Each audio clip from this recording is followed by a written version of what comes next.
Estamos juntos mais uma vez e vamos começar louvando ao Senhor.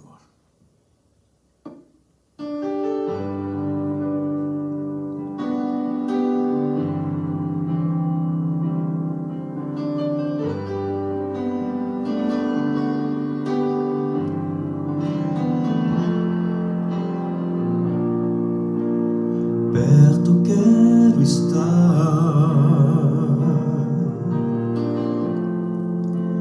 junto aos teus pés, pois prazer maior não há que me render e te adorar. Tudo que há em mim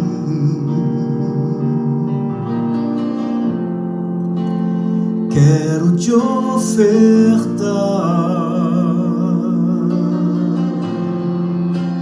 mas ainda é pouco, eu sei, se comparado ao que ganhei. Não sou apenas servo, teu amigo me tornei.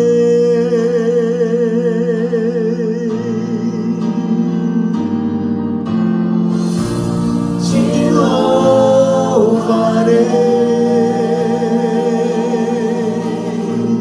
não importam as circunstâncias,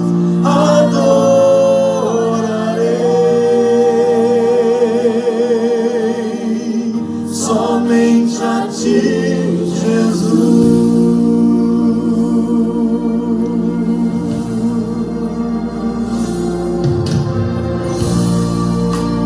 Perto quero estar. Sim, Senhor, é perto de ti que queremos estar. Junto aos teus pés, aos teus benditos pés.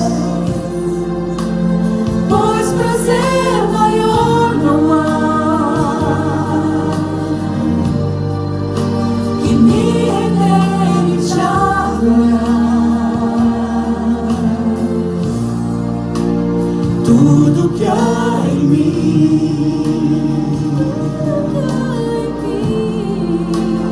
quero te ofertar,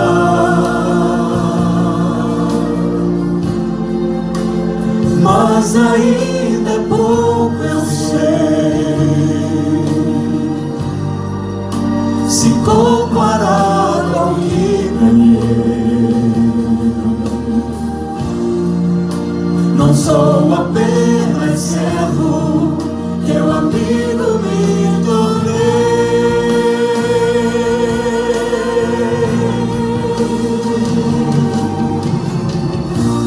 Te louvarei, não importam as circunstâncias, adorarei somente a ti, Jesus. Te louvarei, não importam as circunstâncias, adorarei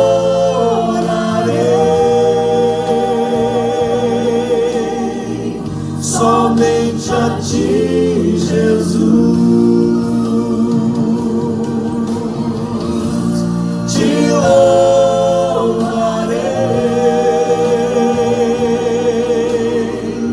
não importam as circunstâncias, adorarei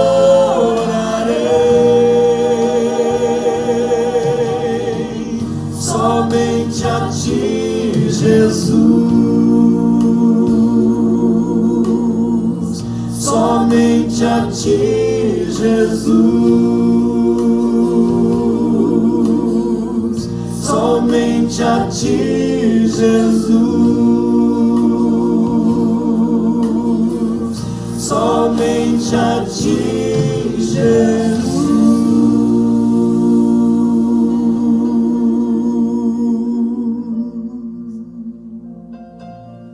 Bom dia, igreja, amada Igreja Nova Aliança, os irmãos que estão em casa, estamos a ter o nosso culto da igreja para casa e é bom nós celebrarmos a nosso Deus hoje, domingo, mesmo estando em casa. Temos saudades, muitas saudades vossas e continuamos a orar por vós e damos graças a Deus todas as vezes que nós nos lembramos de cada um de vós.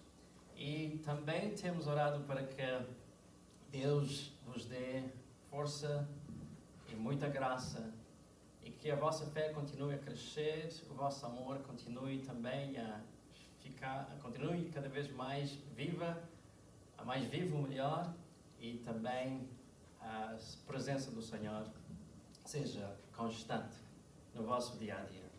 Não temos em nós mesmos forças para continuarmos. Toda a força que nós precisamos provém do nosso Deus e por isso nós dependemos do nosso Deus para chegarmos até onde nós queremos chegar.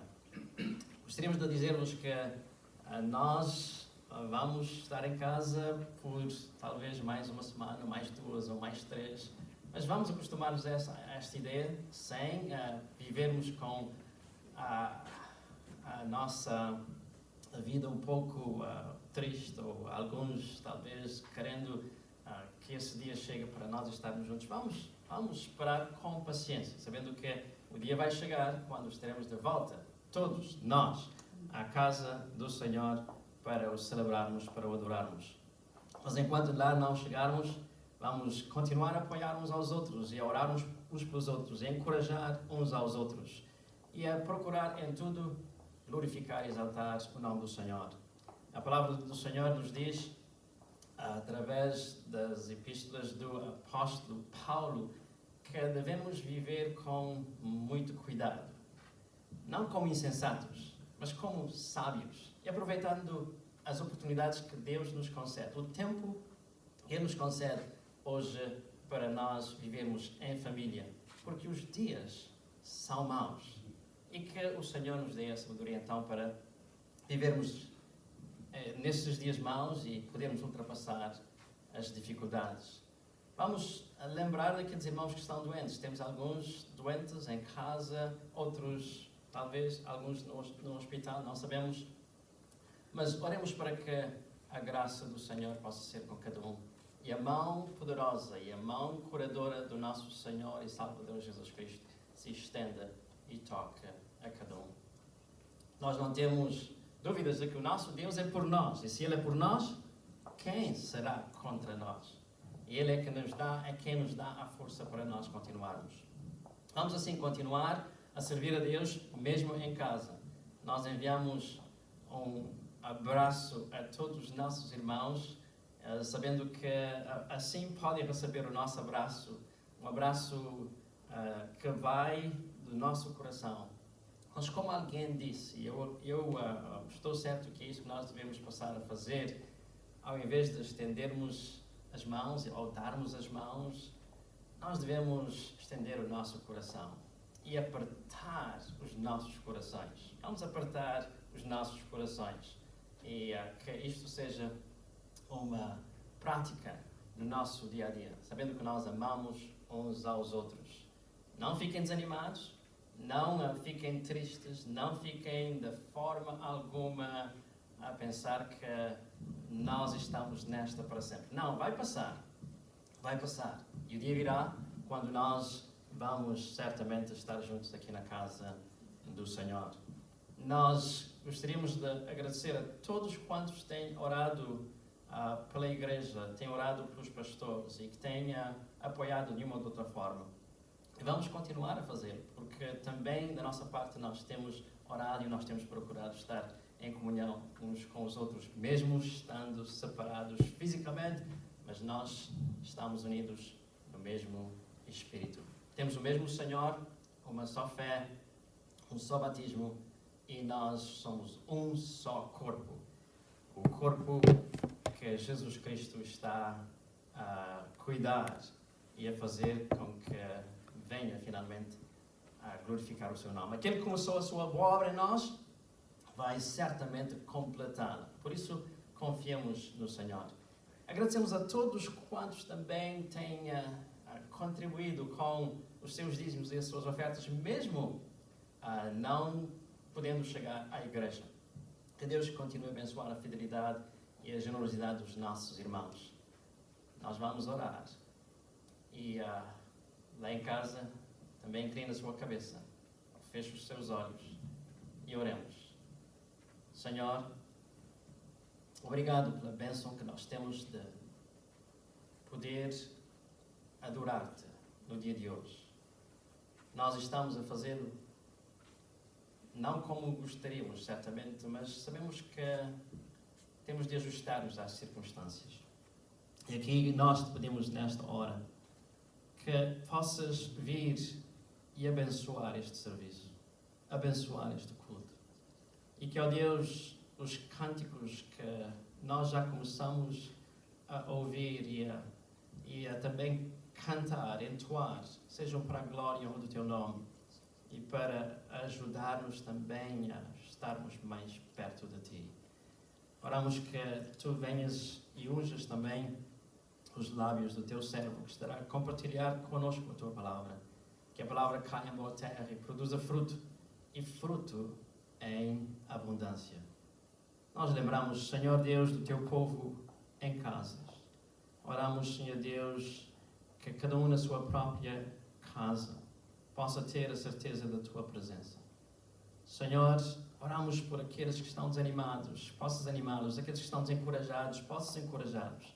Aqueles que estão doentes, aqueles, ó Deus, que de alguma forma estão sendo afetados por este vírus, ou que por causa do vírus estão a sofrer, rogamos que possas estender a Tua mão curadora e trazer a saúde para os seus corpos.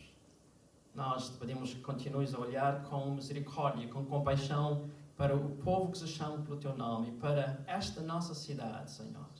Nós oramos para que este mal desapareça e não venha a causar o que tenha feito até agora, mortes e tragédia no seio das famílias. Pedimos que o anjo da vida possa vir e trazer vida, e trazer a paz, e trazer a alegria aos nossos corações. Te rogamos que continues a trabalhar para edificar o Teu povo, que não haja, Senhor Deus, em nós a ideia de que nós só podemos ser edificados quando nós estamos na igreja ou no templo.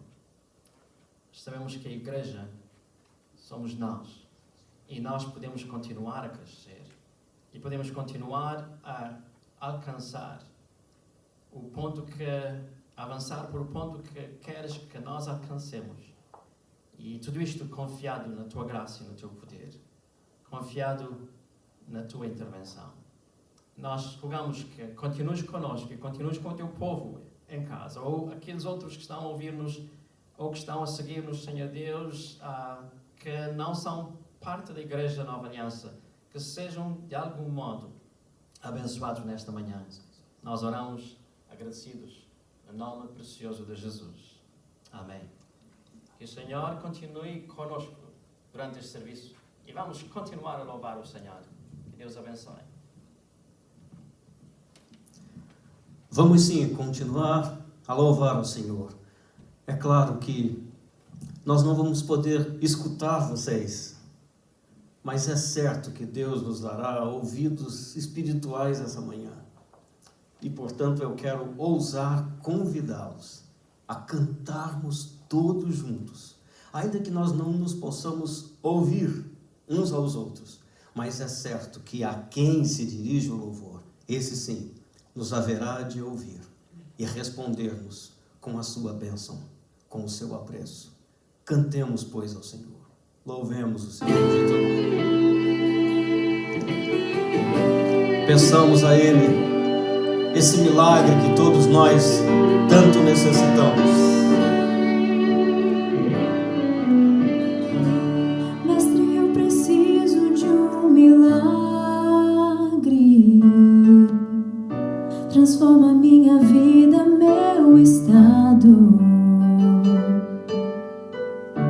Faz tempo que eu não vejo a luz do dia. Estão tentando sepultar minha alegria, tentando ver meus sonhos cancelados.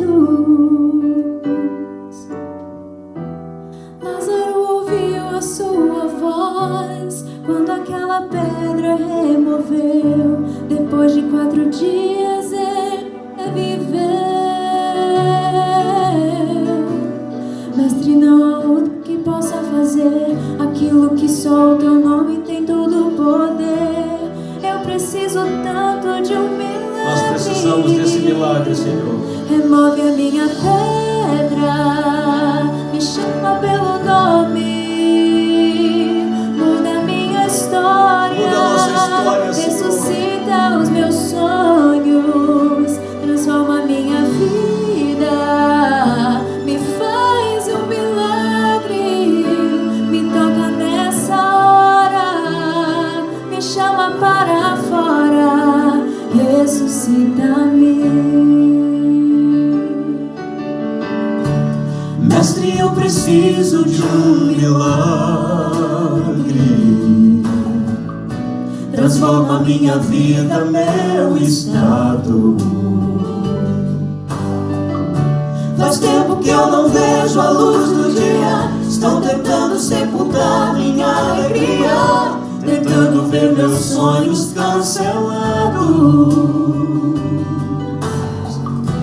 Lázaro ouviu a sua voz quando aquela pedra removeu. Depois de 4 dias ele reviveu. Mestre, não há outro que possa fazer aquilo que só o teu nome tem todo o poder. Eu preciso tanto de um milagre. Remove a minha pedra, me chama pelo nome, muda a minha história, ressuscita os meus sonhos, transforma a minha vida, me faz um milagre, me toca nesta hora, me chama para fora, ressuscita-me. Tu és a própria vida, a força que há em mim. Tu és o Filho de Deus que me ergue pra vencer. Senhor, de tudo em mim, já ouço a tua voz me chamando pra viver uma história de poder. Remove a minha pedra, me chama pelo nome, muda a minha história, ressuscita os meus sonhos, transforma a minha vida, me faz um milagre, me toca nesta hora, me chama para fora, remove a minha pedra, me chama pelo nome, muda a minha história, ressuscita os meus sonhos, transforma a minha vida, me faz um milagre, me toca desta hora, me chama para fora, ressuscita-me.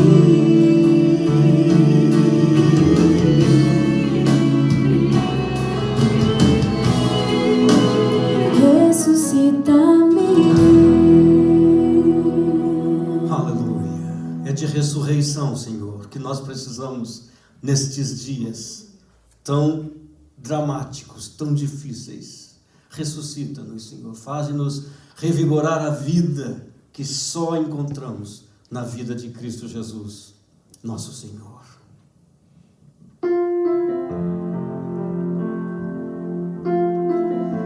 Queremos convidá-lo a fazer conosco esta oração essa manhã, com os nossos corações dobrados na presença do Senhor. Peçamos a Ele que Ele nos cubra com a sua bendita mão.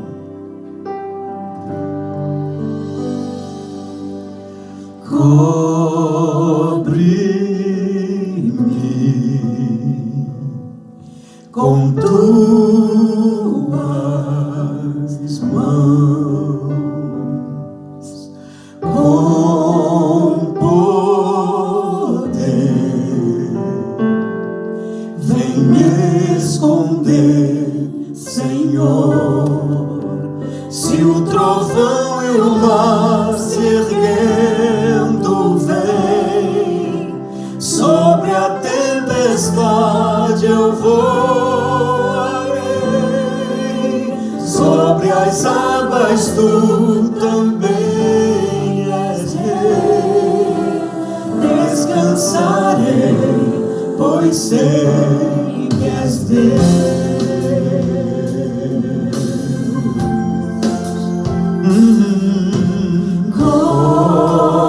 Cobre-me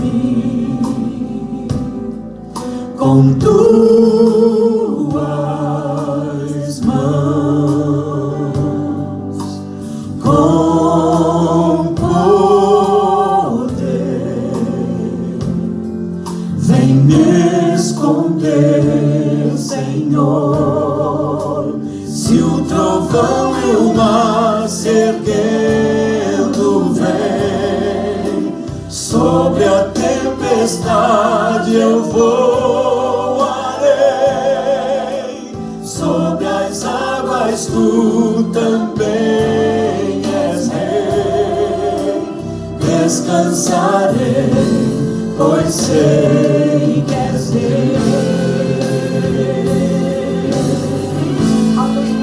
Nós precisamos, Senhor, da tua bendita mão estendida sobre nós.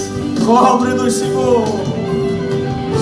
Cobre-nos com a tua misericórdia. Aleluia, aleluia.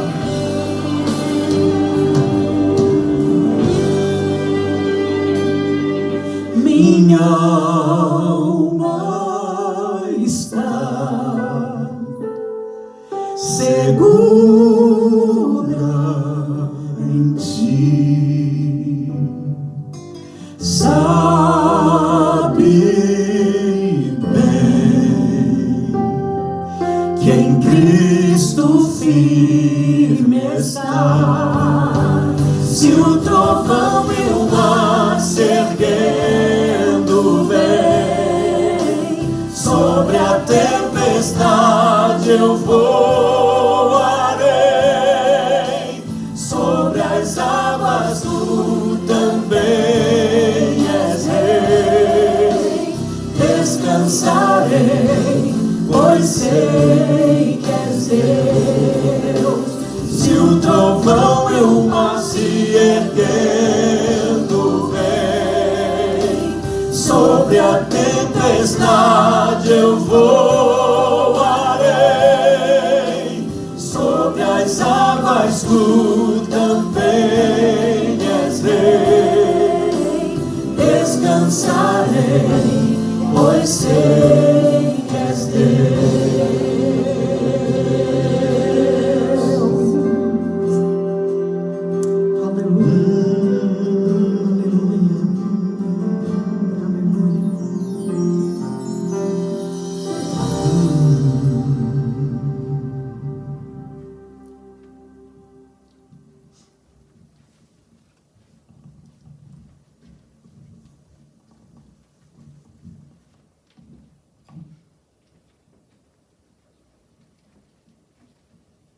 Uma vez mais, saudações preciosas aos amados da Igreja do Nazareno Nova Aliança, aos amados de outras congregações, a todos quantos se juntam a nós aqui nos Estados Unidos e à volta do mundo via Facebook. Daqui fala Natanael Duarte e o texto da mensagem deste domingo, primeiro domingo depois da ressurreição, encontra-se no Evangelho segundo São Lucas, capítulo 24, versos 13 a 35. São Lucas, capítulo 24, verso 13 a começar. Eis que no mesmo dia iam dois deles para uma aldeia que distava de Jerusalém 60 estádios, cujo nome era Emaús. Iam falando entre si de tudo aquilo que havia sucedido. E aconteceu que, indo eles, falando entre si, fazendo perguntas um ao outro, o mesmo Jesus se aproximou e ia com eles. Mas os olhos deles estavam como que fechados para que o não conhecessem. E ele lhes disse: que palavras são essas que, caminhando, trocais entre vós? E por que estáis tristes? Respondendo um cujo nome era Cleófas, disse-lhe: és tu só peregrino em Jerusalém e não sabes as coisas que nela têm sucedido nestes dias? E ele lhes perguntou: quais? E eles lhe disseram: as que dizem respeito a Jesus o Nazaré, que foi varão profeta poderoso em obras e palavras diante de Deus e de todo o povo. E como os principais dos sacerdotes e os nossos príncipes o entregaram à condenação de morte e o crucificaram. E nós esperávamos que fosse ele o que remisse Israel. Mas agora, sobre tudo isso, é já hoje o terceiro dia desde que essas coisas aconteceram. É verdade que também algumas mulheres de entre nós nos maravilharam, as quais de madrugada foram ao sepulcro e, não achando o seu corpo, voltaram dizendo que também tinham visto uma visão de anjos que dizem que ele vive. E alguns dos que estavam conosco foram ao sepulcro e acharam ser assim como as mulheres haviam dito. Porém, a ele não o viram. E ele lhes disse: honestos e tardos de coração, para crer tudo o que os profetas disseram. Porventura não convinha que o Cristo padecesse estas coisas e entrasse na sua glória? E começando por Moisés e por todos os profetas, explicava-lhes o que dele se achava em todas as Escrituras. E chegaram à aldeia para onde iam, e ele fez como quem ia para mais longe. E eles o constrangeram, dizendo: fica conosco, porque já é tarde e já declinou o dia. Entrou para ficar com eles. E aconteceu que, estando com eles à mesa, tomando o pão, o abençoou e partiu e lhe deu. Abriram-se-lhes então os olhos e o conheceram, e ele desapareceu-lhes e disseram um para o outro: porventura não ardia em nosso coração quando pelo caminho nos falava e quando nos abria as Escrituras? E na mesma hora, levantando-se, tornaram para Jerusalém e acharam congregados os 11 e os que estavam com eles, os quais diziam: ressuscitou verdadeiramente o Senhor e já apareceu a Simão. E eles lhes contaram o que lhes acontecera no caminho e como deles foi conhecido no partir do pão. Oremos. Eterno Deus, nosso Senhor, suplicamos nesta hora que ilumines os nossos corações e as nossas mentes para podermos apreender a verdade de que Tu estás conosco. Em Cristo Jesus, nosso Senhor. Amém. O tema da jornada é algo que serve para captar e traduzir a experiência humana. Todos nós, quer o admitamos ou não, estamos participando sempre do tema da jornada. Por outras palavras, estamos sempre envolvidos de alguma maneira em alguma jornada. Filósofos existencialistas gostam de definir o ser humano como um ser lançado no mundo, um ser aí que está participando numa jornada em direção à morte. É claro que, como mulheres e homens de fé, apelamos para uma metáfora superior. O escritor aos Hebreus caracteriza a Igreja de Jesus Cristo como sendo o povo aventureiro de Deus que está numa jornada, não rumo à morte, mas sim em direção à Jerusalém celestial. Assim, o tema da jornada figura de forma proeminente nos escritos bíblicos, quer do Velho Testamento, quer do Novo Testamento. No Velho Testamento, que de imediato salta à mente a história de Abraão. Num certo momento, na sua trajetória existencial, o Deus Criador se manifesta no horizonte da vida de Abraão e lhe diz: sai-te da tua terra e da tua parentela e da casa de teu pai para uma terra que te mostrarei. Depois o Senhor acrescenta: far-te-ei uma grande nação e em ti serão benditas todas as nações da terra. E Abraão embarca então nessa grande aventura e jornada de fé.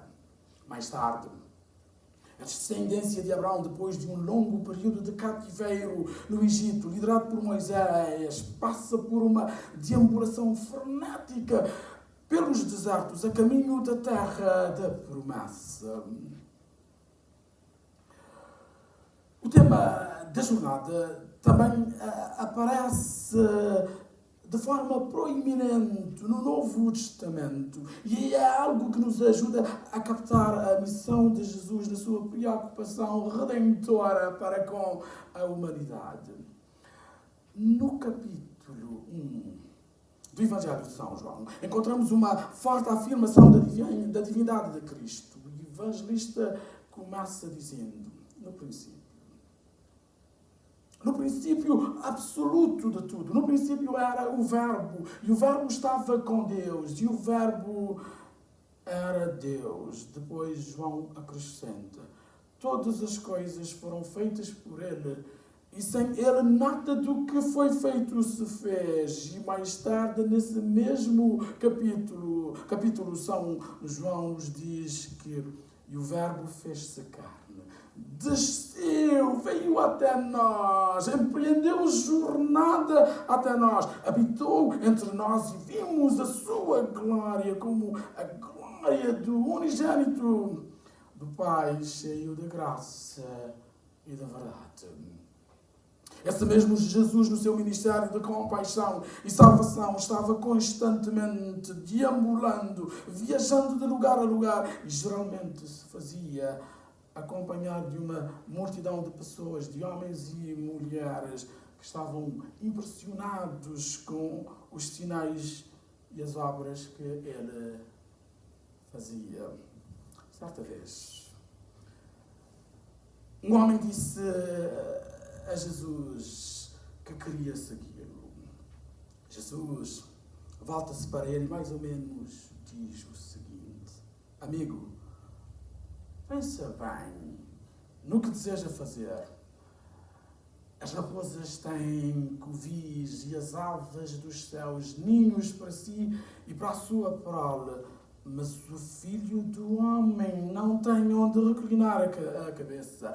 É claro que Jesus atraía multidões e muitos tornaram-se seus seguidores, mas logo de início o Mestre quis que refletissem seriamente nas implicações do discipulado e sobre o que verdadeiramente significa ser discípulo e seguidor de Jesus de Nazaré.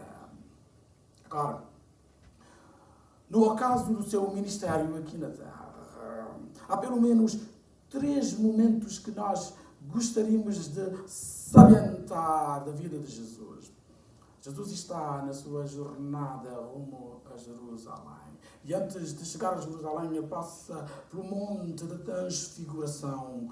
E a Bíblia nos diz que ali no monte, o rosto de Jesus resplandeceu como o sol e os seus vestidos tornaram-se brancos como a luz. Juntamente com Jesus aparecem duas personalidades, duas figuras principais do Velho Testamento, Elias e Moisés.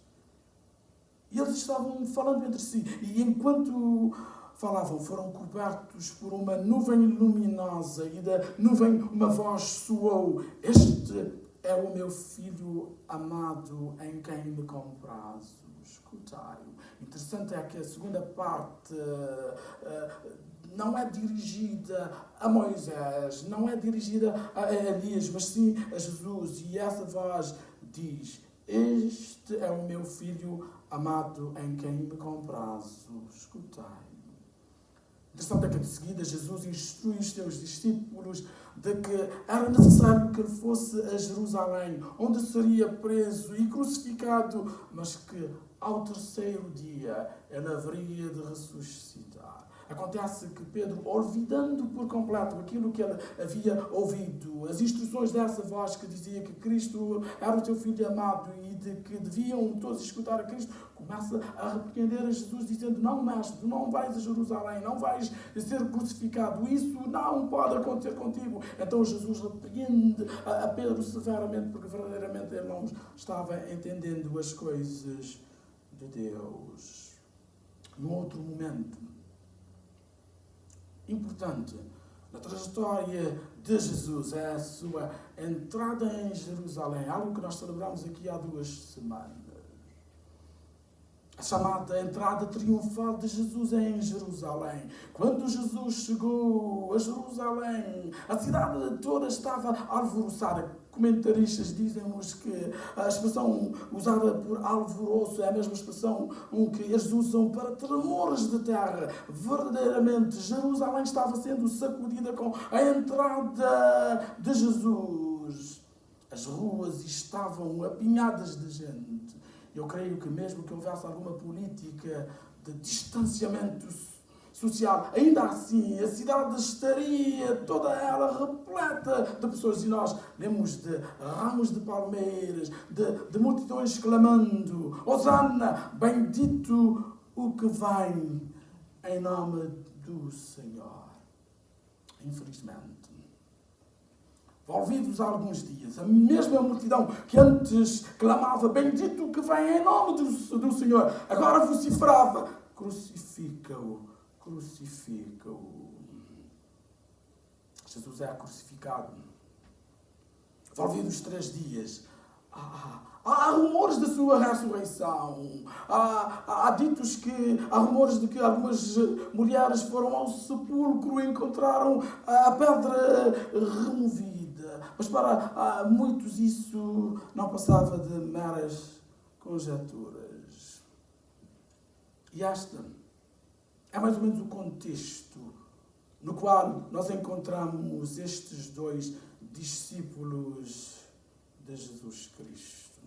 Eles, à semelhança dos outros discípulos, estavam todos consumidos pelos eventos que haviam sacudido Jerusalém nesses últimos dias e que também tinham despedaçado toda a sua esperança.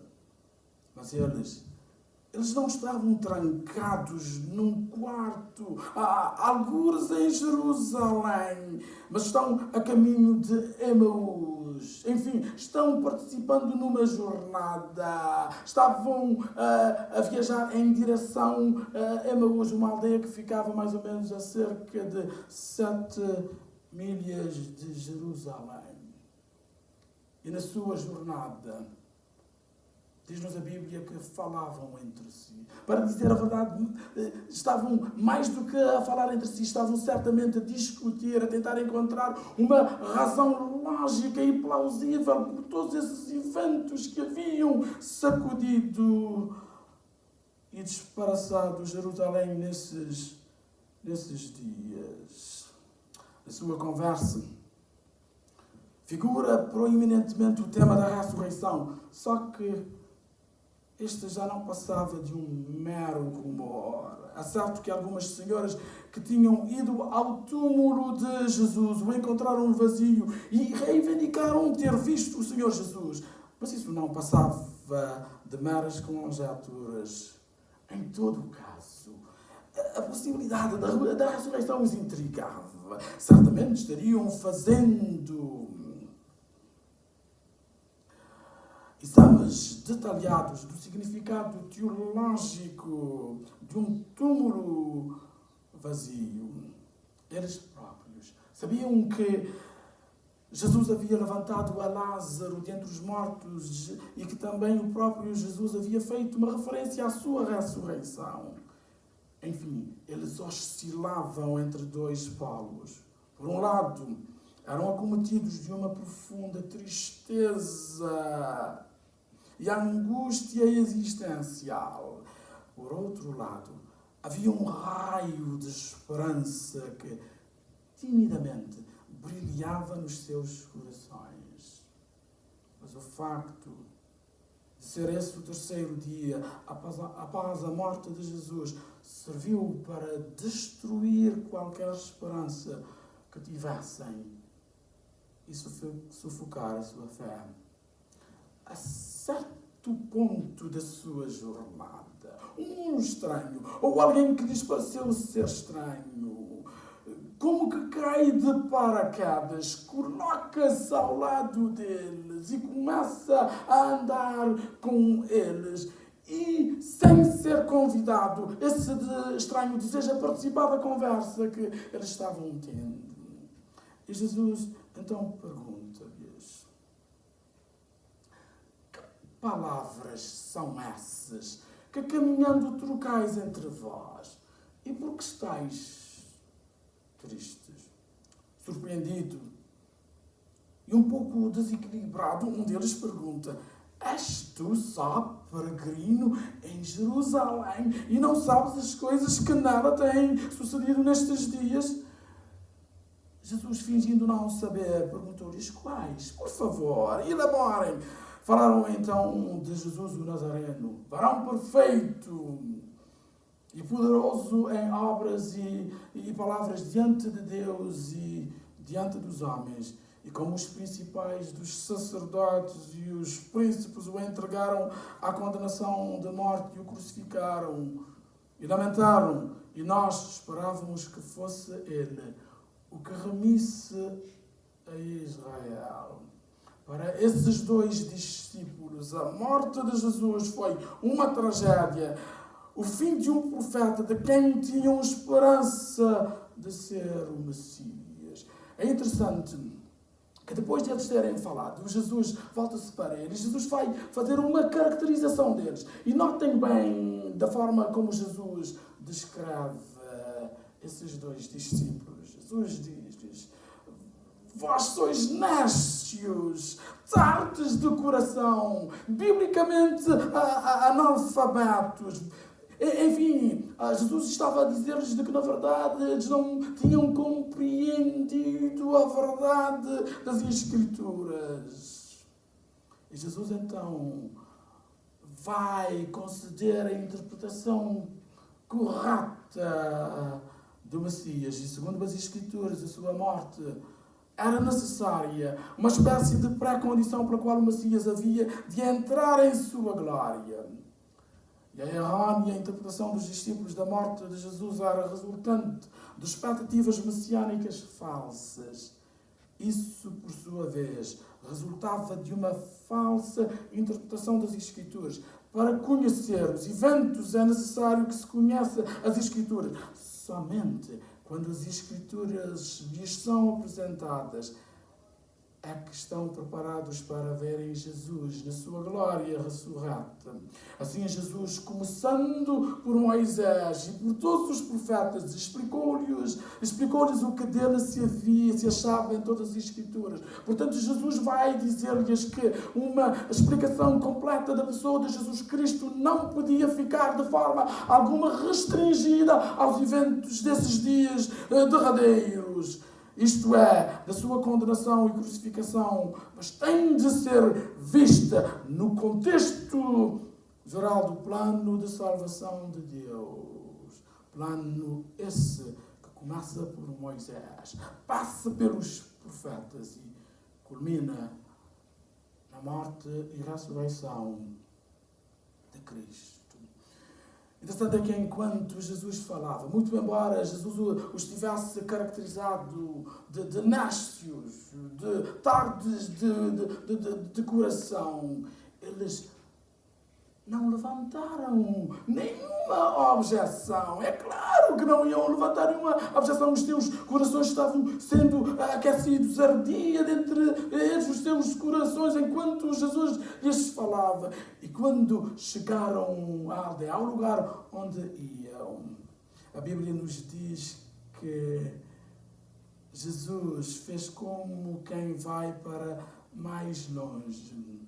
Mas eles instaram com Jesus para que ficasse com eles. É claro que eles tinham que estar com Jesus, que ficasse com eles, porque Jesus lhes havia falado, dado palavras de esperança quando as suas vidas estavam completamente desembaraçadas com a notícia da crucificação de Cristo.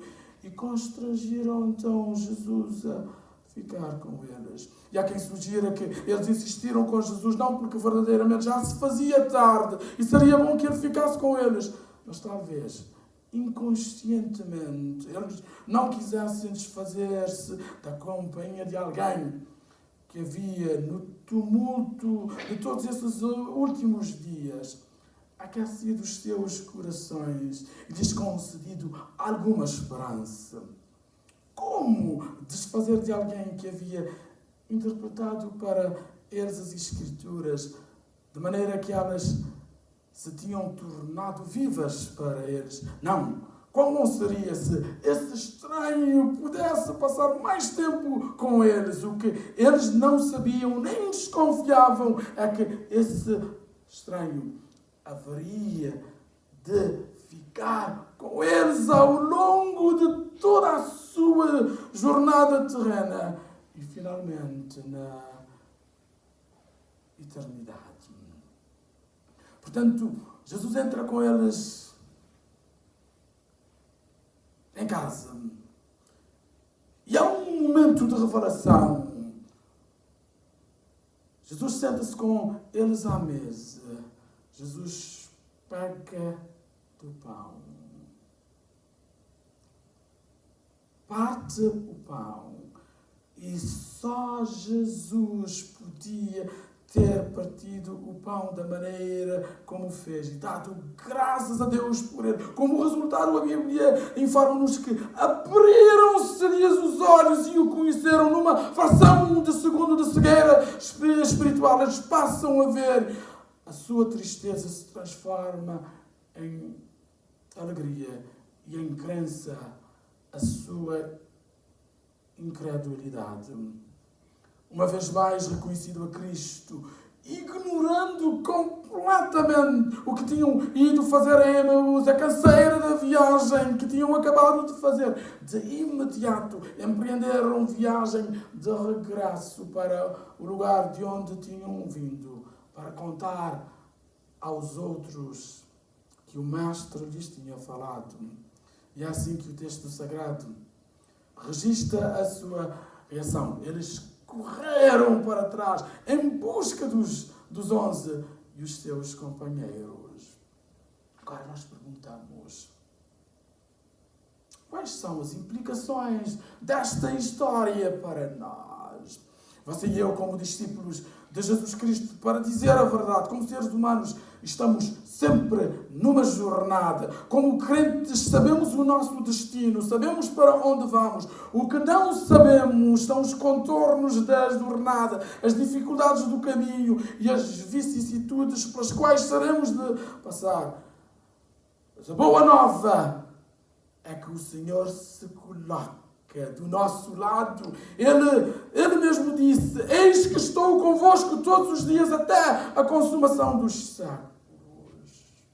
E segundo a história que nós lemos no início, esses dois discípulos, quando chegaram a Emaús, ao lugar, à casa onde iam, eles constrangeram Jesus a que ficasse com eles. Amados, a grande verdade do Evangelho é que Jesus não precisa ser constrangido.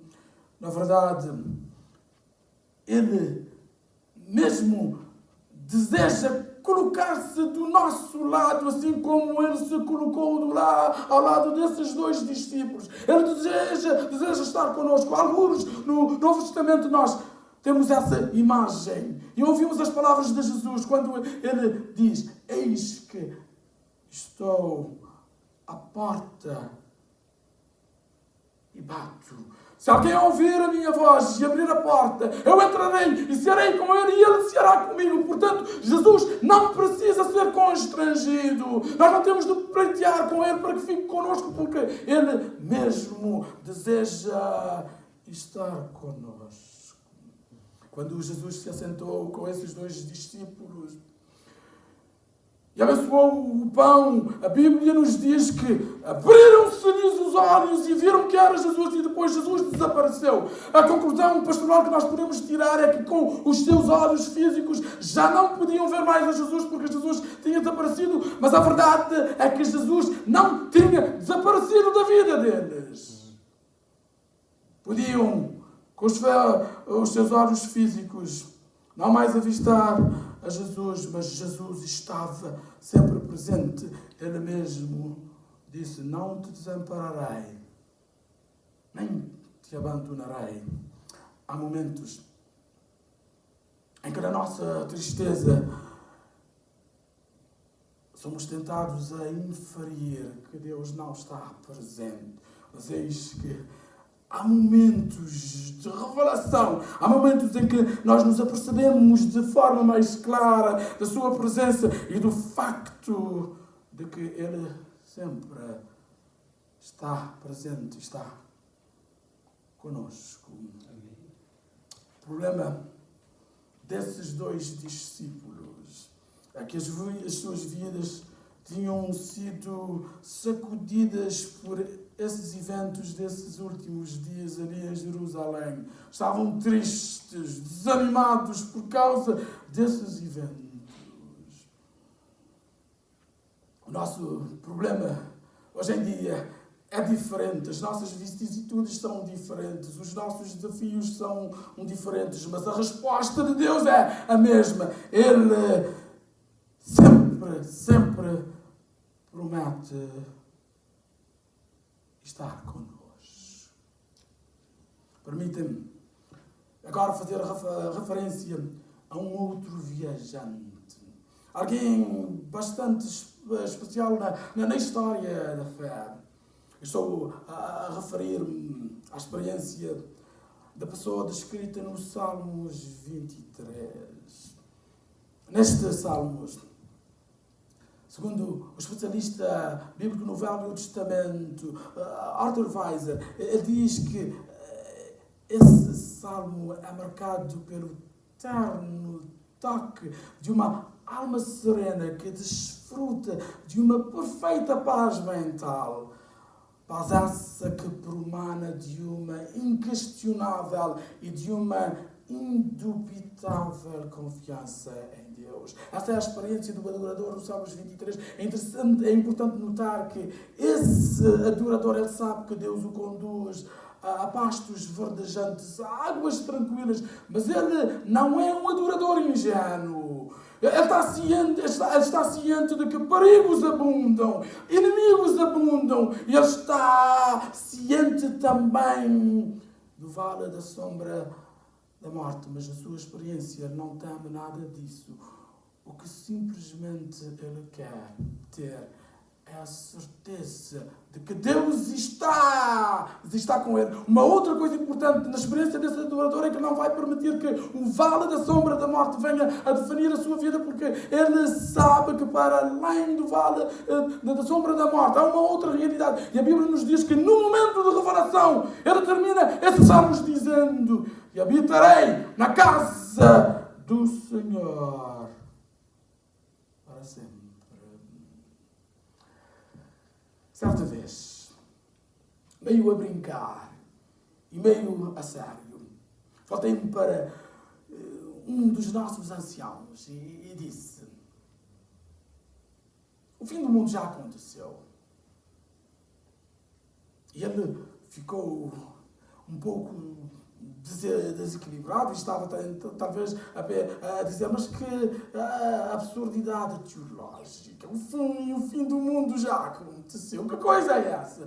Mas o que eu estava a dizer, estava tentando transmitir uma verdade verdadeiramente importante, que é: em Cristo Jesus, na ressurreição de Jesus Cristo, nós podemos ver o fim. Há como que uma presentificação do futuro na pessoa de Jesus Cristo. Em Jesus nós podemos ver o fim da história.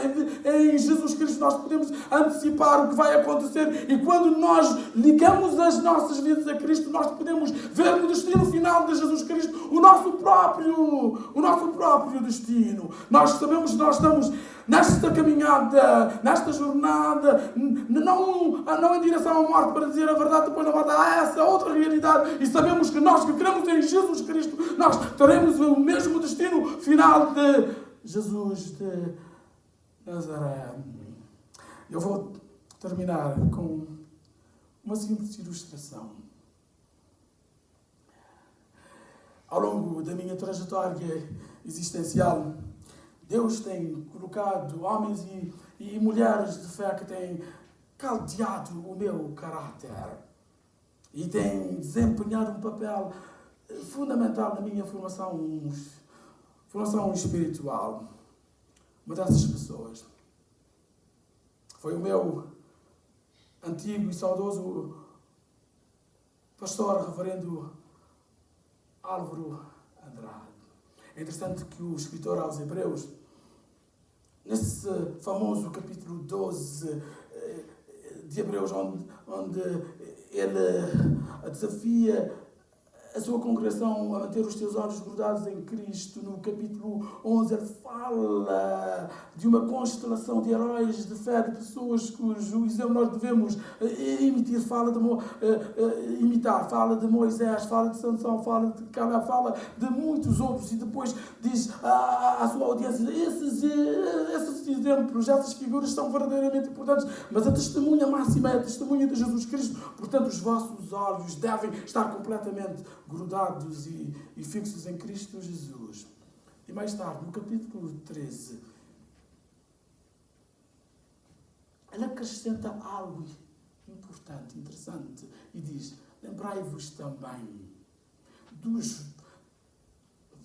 vossos pastores, cuja fé deveis imitar. Interessante que aqui ele está a dizer: é muito bom pensar em Moisés, é muito bom pensar em Elias. É claro que os vossos olhos estão grudados em Jesus Cristo, mas eu quero que também considerai os vossos próprios pastores, aqueles que vos ensinaram a palavra de Deus. E eu tenho gratas recordações desse meu pastor, o reverendo Álvaro Andrade.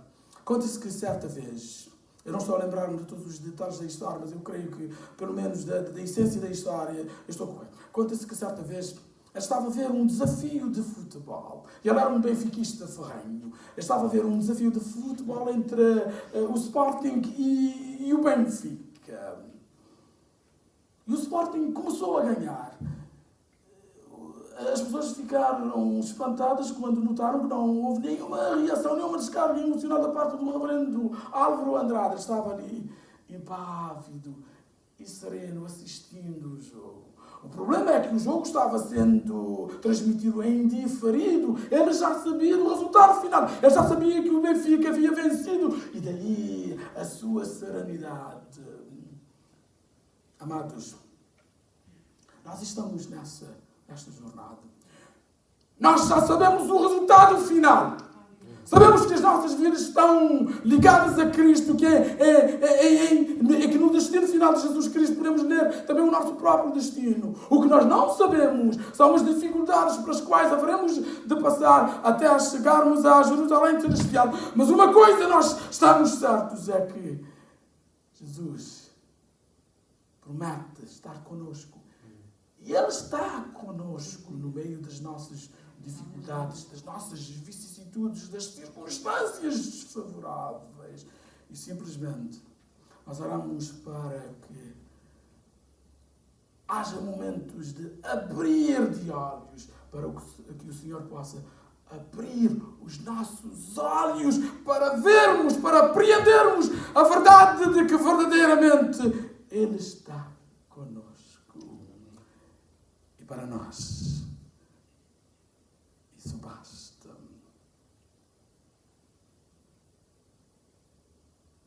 Oremos. Eterno Deus, nosso Senhor, uma vez mais nós nos colocamos perante Ti e simplesmente queremos agradecer-te por Tua presença nas nossas vidas. Agradecer-te pela promessa de que Tu nunca nos desamparas. Agradecer-te porque quando Tu estás nas nossas vidas, nós temos então a capacidade de superar todas as nossas circunstâncias adversas, não por causa dos nossos próprios recursos, mas simplesmente porque Tu estás connosco. Pai Santo, nós queremos pedir-te que neste momento possas fazer com que todos os Teus filhos e todas as Tuas filhas estejam cientes desta verdade, da verdade da Tua presença nas suas vidas. Em nome de Cristo Jesus nós oramos. Amém. O Senhor te abençoe e te guarde. O Senhor faça resplandecer o seu rosto sobre ti e tenha misericórdia de ti. O Senhor sobre ti levante o seu rosto e te dê a paz.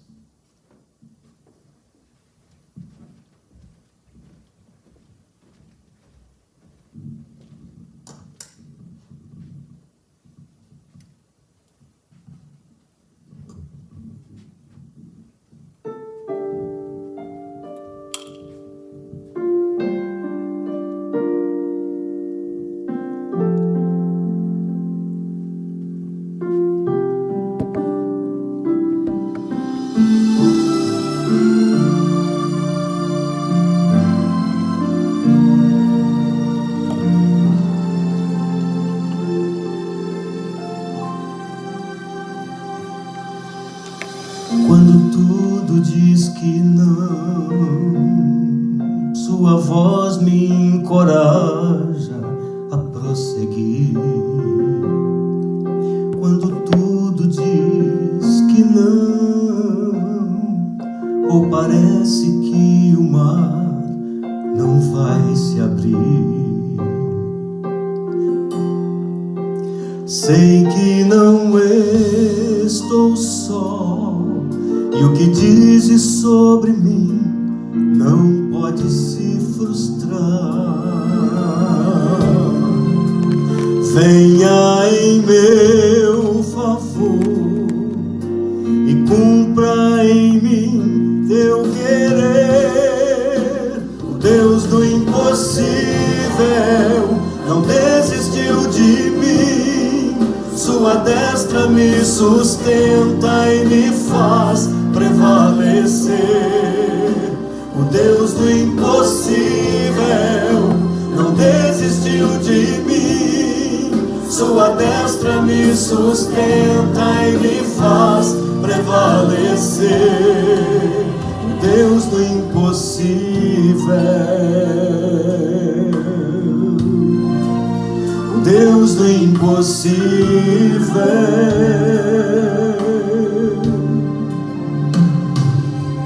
Quando tudo diz que não, sua voz me encoraja a prosseguir. Tua bendita voz, Senhor. Quando tudo diz que não, ou parece que o mar não vai se abrir, eu sei que não estou só. E o que dizem sobre mim não pode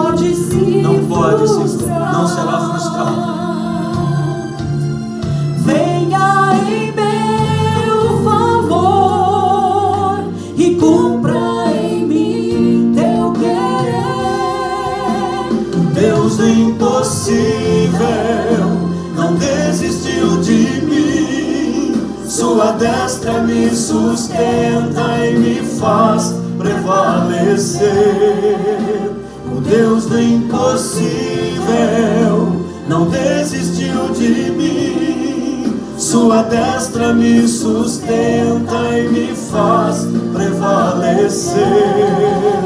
O Deus do impossível não desistiu de mim. Sua destra me sustenta e me faz prevalecer. O Deus do impossível não desistiu de mim. Sua destra me sustenta e me faz prevalecer. O Deus do impossível. O Deus do impossível. O Deus do impossível. O Deus do impossível.